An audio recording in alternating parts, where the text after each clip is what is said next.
नमो नमः विद्यार्थियों, संस्कृत पूजा चैनल पर एक बार फिर से आपका स्वागत है। हाँ तो बच्चों, आप सब जानते हैं जैसे कि हमने एक सीरीज शुरू की हुई है सुप्रभातम पुस्तक, जो कि कोर्डोवा वालों की है, कक्षा 5 या प्रारंभिक कक्षाओं के लिए। उसमें हम आज तक अपना चैप्टर लेसन 1, 2 हम पढ़ चुके हैं, पाठ 1 और 2 पढ़ चुके हैं, उसका अभ्यास भी कर चुके हैं। इससे पहली वाली कक्षा में ही हमने पाठ 3 पढ़ा था और अब हम उसका करेंगे पुस्तक अभ्यास। पुस्तक अभ्यास में देखिए, पहला लिखित जो प्रश्न है वो है विकल्पे भया उचितम उत्तरम चित्वा लिखत।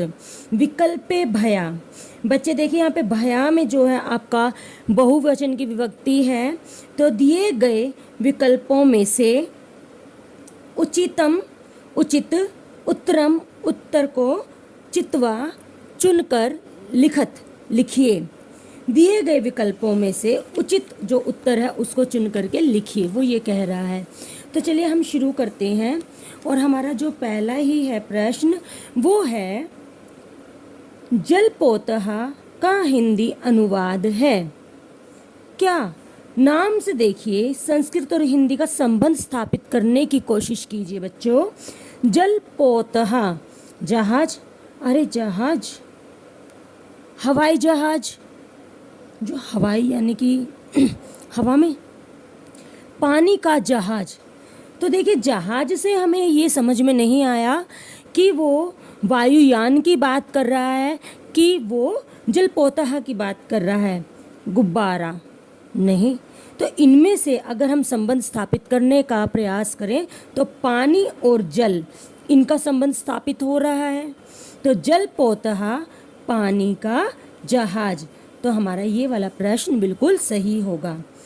जो शब्द प्रश्न ख, जो शब्द पुरुष जाति का बोध कराते हैं उन शब्दों को कहते हैं।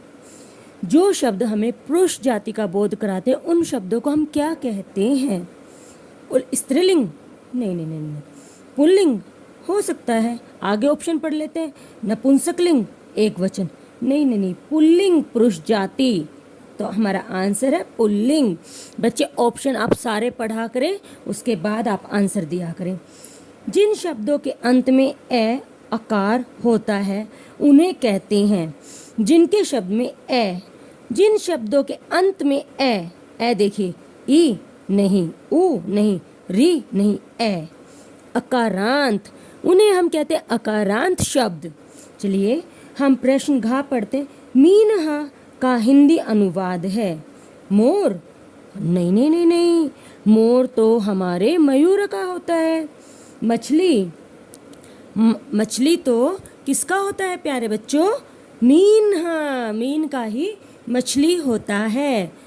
कोयल, कोयल किसको बोलते हैं? पीकहा कोयल। कबूतर, कपोतः कबूतर। चलिए अब हम बढ़ते हैं प्रश्न नंबर 2 की ओर। प्रश्न नंबर 2,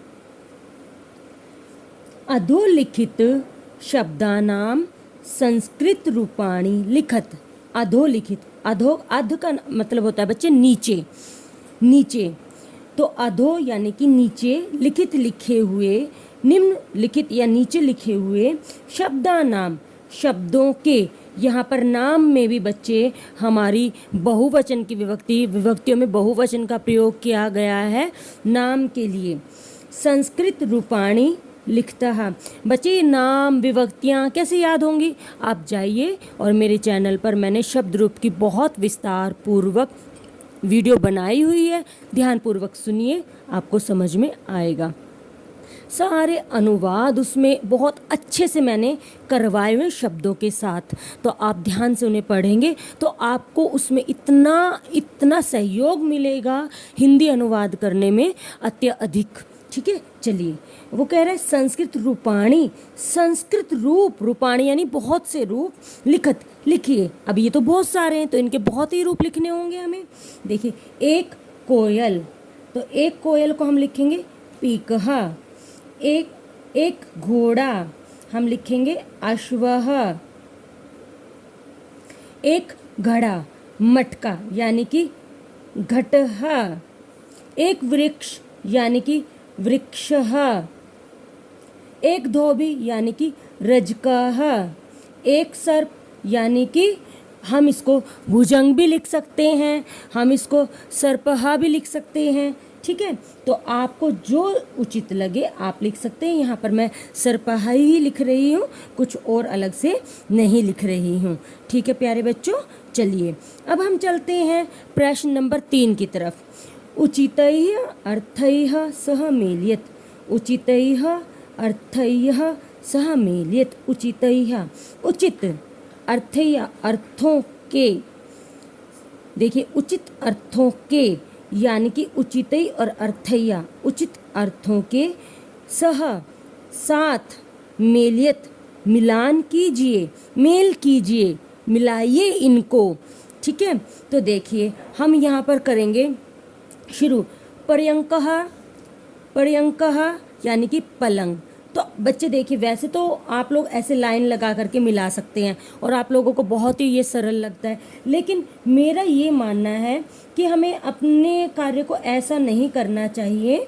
हमें अपने कार्य के सामने ऐसे नंबर लिख लेने चाहिए और फिर हमें उसको इस प्रकार से लिखना चाहिए कि 1 से 1, एक के साथ एक का मिल, क्योंकि इससे हमारी किताब जो है, हमारी पुस्तक जो है वो गंदी नहीं होगी और उसको हमारा कोई छोटा बहन भाई भी इस्तेमाल बाद में कर सकता है, तो उसको इरेज करने में भी बहुत आसानी होगी क्योंकि थोड़ा सा ही उसको मिटाना होगा।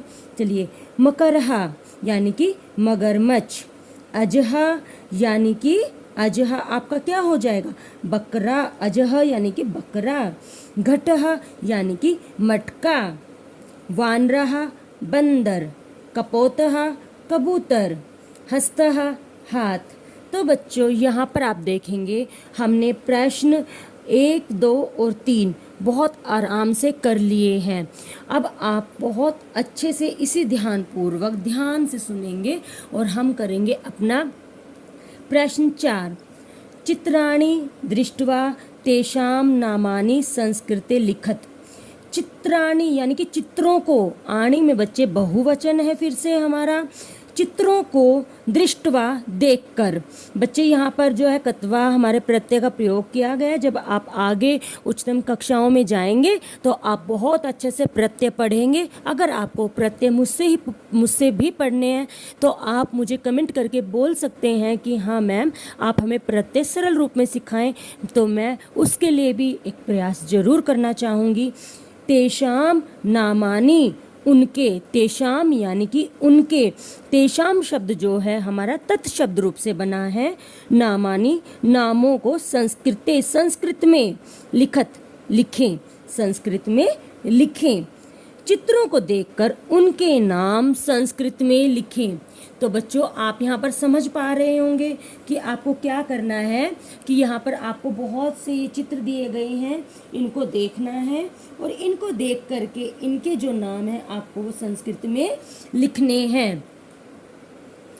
इनको बच्चों संस्कृत में हम बोलते हैं, ये देखिए ये क्या है, बैग, बस्ता, हिंदी में बस्ता, इंग्लिश में बैग, और आपके संस्कृत में इसको हम बोलेंगे सयूतः। ठीक है, ये है मंदिर, हिंदी में मंदिर, इंग्लिश में टेम्पल और संस्कृत में देवालय, देवालय। ठीक है, ये गिरजाघर यानी कि चर्च। ठीक है, इंग्लिश में चर्च, हिंदी में गिरजाघर और उसको संस्कृत में भी गिरजाघर ही कहेंगे, गिरजागृहम। ठीक है, और ये क्या है, दूरभाषणम, क्योंकि बच्चे इससे हम दूर तक बातें करते हैं, भाषण देते हैं, किसी से बातचीत करते हैं, तो इसको हम कहेंगे दूरभाषणम। अब देखिए हम चलेंगे प्रश्न नंबर 5 की तरफ। अधोलिखित विकल्पे भया उचितम उत्तरम चिनुत। नीचे लिखे हुए, जो आपको नीचे लिखे हुए विकल्प दिए गए हैं, उचितम उत्तरम चिनुत, उनमें से उचित उत्तर चुनिए। नीचे लिखे विकल्पों से सही उत्तर चुनिए। सही उत्तर या उचित उत्तर बात एक ही है बच्चों। आपको पक्षी पसंद हैं और आपका दोस्त आपको कोई पसंदीदा सुंदर पक्षी पिंजरे में बंद कर उपहार में दे तो आप क्या करेंगे?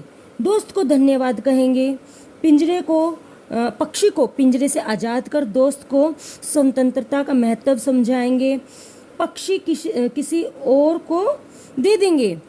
तो बच्चों देखिए, वैसे तो ये अपने अपने ऊपर है कि कौन क्या करेगा, लेकिन हाँ, मैं यहाँ पर जो है पक्षी को पिंजरे से आज़ाद कर दोस्त को स्वतंत्रता का महत्व समझाऊंगी। और मैं आशा करती हूँ आप लोग भी इसी विकल्प के साथ जाना चाहेंगे, क्योंकि आज़ादी बच्चों सभी के लिए बहुत महत्वपूर्ण होती है।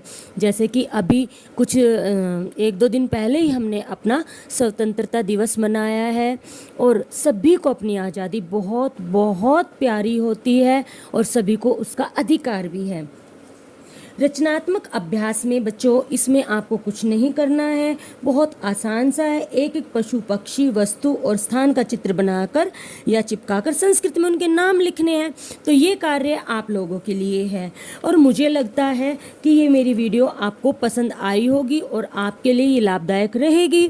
तो चलिए बच्चों, अब यहाँ पर मैं वीडियो को बहुत बड़ी ना करते हुए सिर्फ आप लोगों से ये कहना चाहूँगी कि बच्चों, मैंने आज थोड़ा सा चेक किया था मेरे यूट्यूब पे, मेरे वीडियो को सब्सक्राइबर्स जो हैं कम देख रहे हैं और अन्य लोग अधिक देख रहे हैं। तो उन देखने वाले सभी लोगों से मेरा अनुरोध है, विनम्र प्रार्थना है कि जब आप मेरा चैनल देख ही रहे हैं, उसे आगे बढ़ाने में इतना सहयोग कर रहे हैं, उसके लिए अति अति आभार। और मैं आपसे ये अनुरोध करना चाहूँगी कि आप मेरे चैनल को सब्सक्राइब करें, कमेंट्स करें। आप किसी और पुस्तक के विषय में जानना चाहते हैं या उसको और मुझसे पढ़वाना चाहते हैं, किसी और विषय में पढ़ना चाहते हैं, आपका कोई ऐसा उपकरण है जो आपको नहीं समझ में आ रहा है, तो आप मुझे कमेंट बॉक्स में बता सकते हैं। इसी के साथ ये वीडियो यहीं पर समाप्त होती है। धन्यवाद।